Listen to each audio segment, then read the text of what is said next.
नमस्कार, मैं प्रिया कुमारी और आप सबका स्वागत है पौराणिक कथा में। चैत महीने में पड़ने वाले छठ पर्व को चैती छठ कहा जाता है, जो नवरात्रि के समय मनाया जाता है। पुराणों के अनुसार चैत्र में सूर्य देव की पूजा वैवस्वान नाम से करनी चाहिए। छठ महापर्व साल में 2 बार मनाया जाता है। चैत महीने में नवरात्रि के समय मनाए जाने वाले छठ पूजा को चैती छठ के नाम से जाना जाता है। भविष्य में पुराण छठ पर्व के महात्म के बारे में बताया गया है। पुराण के अनुसार चैत महीने में सूर्य देवता की पूजा वैवस्वान नाम से करनी चाहिए। भविष्य पुराण के अनुसार छठ व्रत से सूर्य लोक में स्थान प्राप्त होता है। पौराणिक कथाओं के अनुसार अंगराज कर्ण ने सूर्य षष्ठी पूजा की शुरुआत की। एक अन्य कथा के अनुसार भगवान श्री राम अपने कुल पुरुष सूर्य देव की प्रशंसा के लिए सूर्य पूजा और छठ व्रत किया करते थे। धार्मिक कथाओं के अनुसार 14 वर्ष वनवास के बाद जब श्री राम अयोध्या लौटे तब उनका ब्राह्मण हत्या यानी रावण की हत्या का पाप लगा था, जिससे मुक्ति पाने और सूर्य देव को प्रसन्न करने के लिए भगवान राम ने सीता के साथ व्रत और पूजा की। हालांकि कथा में कार्तिक शुक्ल की षष्ठी का भी जिक्र किया गया है। पंचांग के अनुसार चैती छठ चैत महीने के शुक्ल पक्ष की चौथी तिथि में सप्तमी तिथि तक मनाया जाता है। छठ पर्व को लेकर ऐसी मान्यता है कि अगर इस व्रत को पूर्ण निष्ठा और आस्था के साथ किया जाए तो सूर्य देवता और छठी मैया की कृपा से सभी कामनाएं पूरी होती हैं।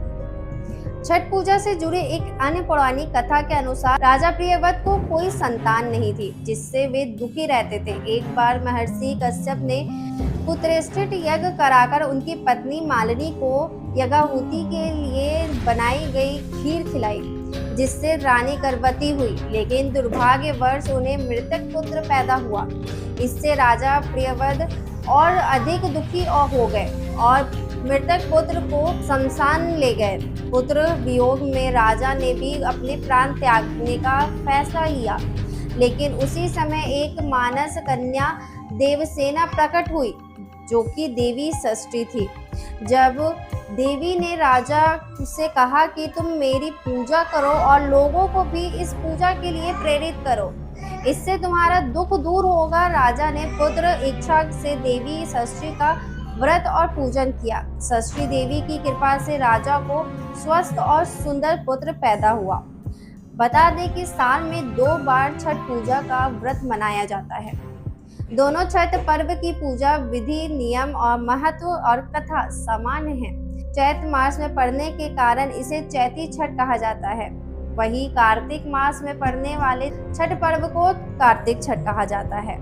चैत शुक्ल षष्ठी को मनाए जाने वाले सूर्य उपासना का महापर्व है, जो पांडवों द्वारा द्रौपदी के माध्यम से सूर्य देव की पूजा करने और राजा प्रियव्रत को संतान प्राप्ति के लिए छठी मैया की पूजा करने से संबंधित है।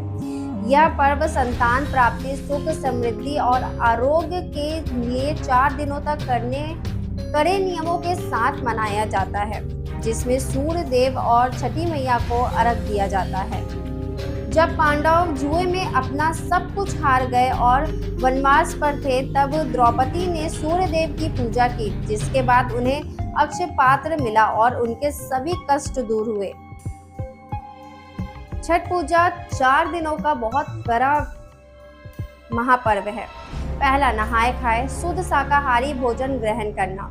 खरना, दिन भर निर्जला उपवास के बाद शाम को गुड़ की खीर प्रसाद बनाकर ग्रहण करना। संध्या अर्घ, डूबते सूर्य को अर्घ देना। प्रातः अर्घ, उगते सूर्य को अर्घ और व्रत का पालन करना। छठ ऐसा पर्व है जो कि बच्चे बच्चे को इंतजार रहता है, इसीलिए बिहार, यूपी, झारखंड में छठ महापर्व कहा जाता है, जिसका इंतजार हर किसी को हर घर में हर दिन रहता है।